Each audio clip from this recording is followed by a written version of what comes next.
Hello friends, आज के इस वीडियो में हम समझने वाले हैं स्ट्रीम एपीआई के रेड्यूस मेथड के बारे में।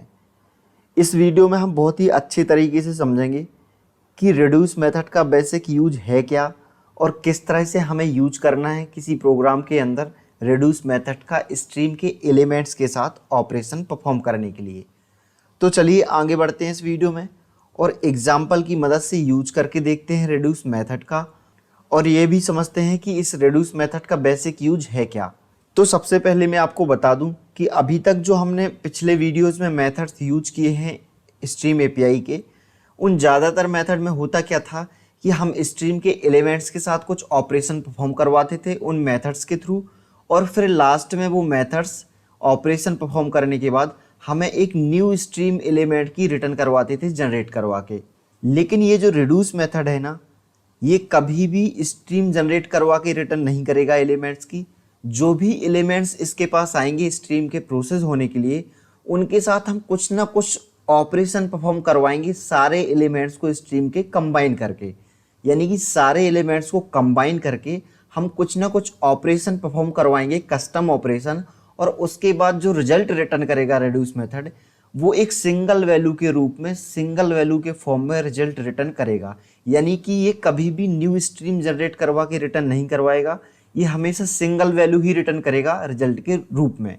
तो एक बात तो क्लियर है कि ये हमेशा सिंगल वैल्यू रिजल्ट के फॉर्म में रिटर्न करेगा। दूसरी बात ये है कि जो पिछले जो स्ट्रीम एपीआई के हमने बहुत सारे मेथड्स देखे हैं, उनमें क्या था कि हर एक मेथड का एक स्पेसिफिक यूज था। कोई भी मेथड है तो वो पर्टिकुलर टाइप के ऑपरेशन परफॉर्म करने के लिए यूज होगा।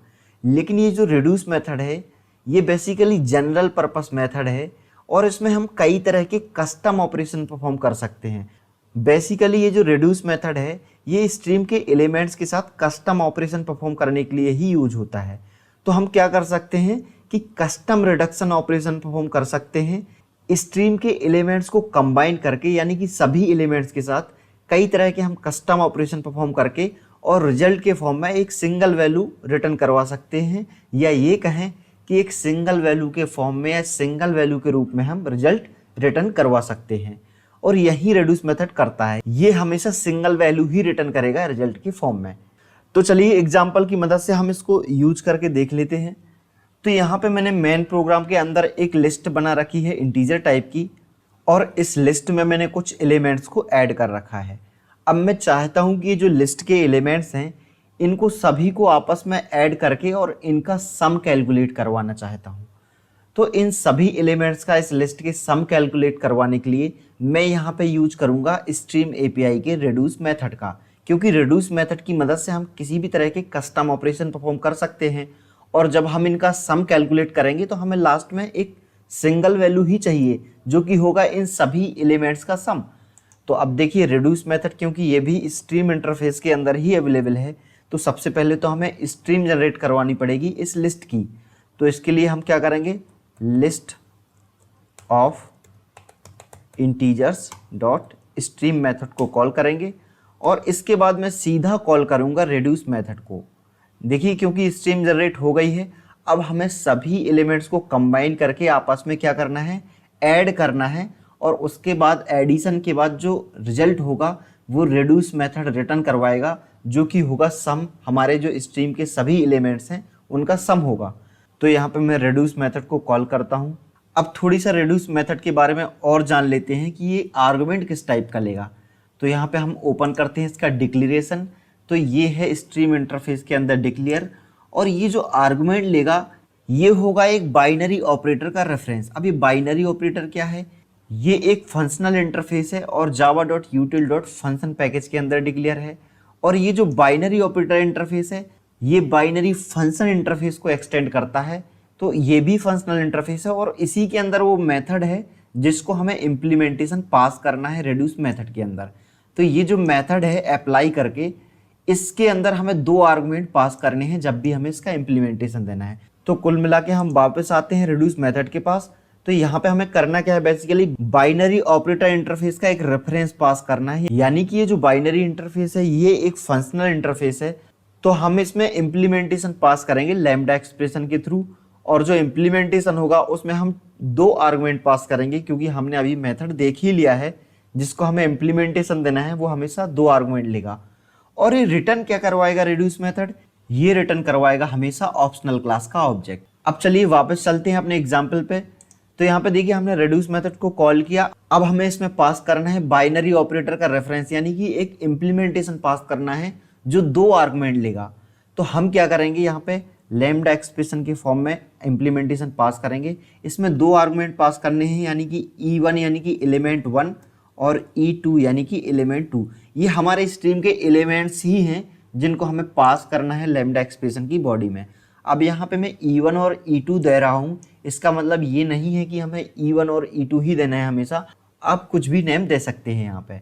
अब हमने E1 और E2 को पास किया, यानी कि 2 एलिमेंट्स को पास किया लैम्डा एक्सप्रेशन के अंदर, और इनको हमें क्या करना है, आपस में ऐड करना है, क्योंकि हमें सम कैलकुलेट करवाना है एलिमेंट्स का। तो E1 प्लस E2, तो ये जो एलिमेंट्स हैं ये ऐड हो जाएंगे। अब ये जो रिड्यूस मेथड है ये हमेशा ऑप्शनल क्लास का ऑब्जेक्ट रिटर्न करवाएगा। तो हमारा जो रिजल्ट होगा, जो वैल्यू होगी, जो रिड्यूस मेथड ने कैलकुलेट की होगी ऑपरेशन परफॉर्म करने के बाद, वो उसी ऑप्शनल क्लास के ऑब्जेक्ट के अंदर होगी। तो यहाँ पे चाहें तो हम उसको रिटर्न करवा के किसी दूसरे ऑप्शनल क्लास के ऑब्जेक्ट में उसको स्टोर करवा सकते हैं, लेकिन यहाँ पे ऑप्शनल क्लास का ही एक मेथड है इफ प्रेजेंट, उसका यूज करके हम यहीं पे प्रिंट करवा देंगे उस वैल्यू को, यानी कि उस सम को जो कैलकुलेट किया होगा रिड्यूस मेथड ने हमारे एलिमेंट्स का।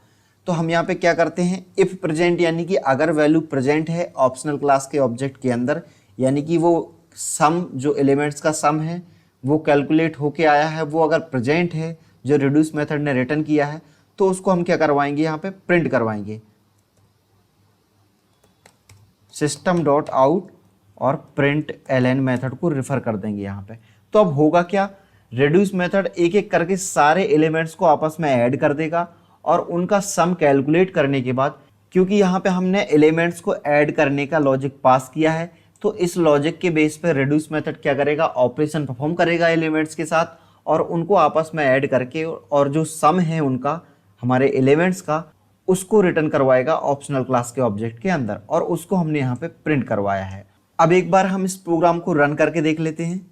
तो यहाँ पे मैंने जैसे ही प्रोग्राम को रन किया, यहाँ पे रिजल्ट प्रिंट हो गया है जो कि है 36, जो कि इन सभी एलिमेंट्स का सम है। तो इस तरह से जो है रिड्यूस मेथड ऑपरेशन परफॉर्म करता है, हमारे एलिमेंट्स को कंबाइन करके और रिजल्ट के फॉर्म में हमें एक सिंगल वैल्यू रिटर्न करवाता है। अब देखिए ये तो रिड्यूस मेथड ने हमारा काम कर दिया, एलिमेंट्स को ऐड कर दिया। अब मैं आपको ये भी समझा देता हूँ कि ये जो एलिमेंट्स हैं जो आपस में ऐड हुए हैं, उनको किस तरह से इंटरनली ऐड किया है रिड्यूस मेथड ने। तो यहाँ पे देखिए होगा क्या, ये वही लिस्ट है जो हमने प्रोग्राम में यूज की है, और यहाँ पे हमने फिर क्या किया है, स्ट्रीम जनरेट करवा के रिड्यूस मेथड को कॉल किया है। और रिड्यूस मेथड के अंदर जो हमने पास किया है इम्प्लीमेंटेशन लैम्डा एक्सप्रेशन के फॉर्म में, इसमें जो हमने इम्प्लीमेंटेशन पास किया है, इसमें हमने 2 आर्गुमेंट पास किए हैं लैम्डा एक्सप्रेशन की बॉडी में। अब ये जो E1 और E2 है, होगा क्या कि सबसे पहले जो 1 है, यानी कि सबसे पहला एलिमेंट है स्ट्रीम का, वो E1 में पास होगा, और ये जो दूसरा एलिमेंट है स्ट्रीम का वो E2 में पास होगा, और ये दोनों जाएंगे लैम्डा एक्सप्रेशन की बॉडी के अंदर, यानी कि जहाँ वो लॉजिक लिखा है, और यहाँ पे इन दोनों का आपस में एडिशन होगा और रिजल्ट आएगा 3। ठीक है, इसके बाद जो रिजल्ट आया है वो फिर से जो रिजल्ट आया है वो कहाँ जाएगा, वो फिर से E1 में जाएगा, और E2 में क्या जाएगा, थर्ड वाला एलिमेंट स्ट्रीम का। तो यहाँ पे E1 में 3 पास होगा और E2 में ये थर्ड वाला एलिमेंट पास होगा। तो इस तरह से 3 + 3 6 हो जाएगा।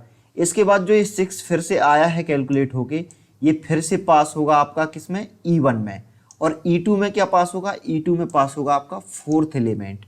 तो इस तरह से 6 और 4 यानी कि 6 + 4 10 हो जाएगा। अभी ये जो 10 कैलकुलेट हुआ है ये फिर से पास होगा कहाँ पे, E1 में, और E2 में कौन सा एलिमेंट आएगा, अगला जो है 5, अगला जो 5th नंबर का एलिमेंट है ये आएगा। तो यहाँ पे 10 E1 में पास होगा और T2 में 5, इस तरह से 10 + 5 15। इसी तरह से फिर से 15 पास होगा E1 में, और ये जो अगला एलिमेंट है नेक्स्ट एलिमेंट 6 ये होगा पास E2 में। इसी तरह से ये प्रोसेस चलती जाएगी जब तक कि सारे एलिमेंट्स प्रोसेस ना हो जाएं। तो इस तरह से ये जो एलिमेंट्स हैं ये आपस में ऐड हो जाएंगे, और लास्ट में जो रिड्यूस मेथड है वो फाइनल वैल्यू रिटर्न करवाएगा हमें, जो कि होगा सम इन सभी एलिमेंट्स का, और वो जो वैल्यू होगी जो रिजल्ट के फॉर्म में रिटर्न करवाएगा रेड्यूस मेथड, वो होगी ऑप्शनल क्लास के ऑब्जेक्ट के अंदर। तो इस तरह से कुछ रेड्यूस मेथड इंटरनली वर्क करता है एलिमेंट्स के साथ ऑपरेशन परफॉर्म करने के लिए। अब देखिए यहाँ पे हमने अभी एडिशन करवाया, इनका चाहते तो हम आपस में मल्टीप्लिकेशन भी करवा सकते थे। इस तरह से हम कई तरह के कस्टम ऑपरेशन परफॉर्म कर सकते हैं रेड्यूस मेथड की हेल्प से। तो उम्मीद है कि आपको इस वीडियो से समझ में आ गया होगा कि रेड्यूस मेथड का बेसिक यूज क्या है और किस तरह से हम यूज करते हैं स्ट्रीम के एलिमेंट्स के साथ रिडक्शन ऑपरेशन परफॉर्म करने के लिए, या फिर ये कहें कि कस्टम ऑपरेशन परफॉर्म करने के लिए हम किस तरह से यूज कर सकते हैं रेड्यूस मेथड का।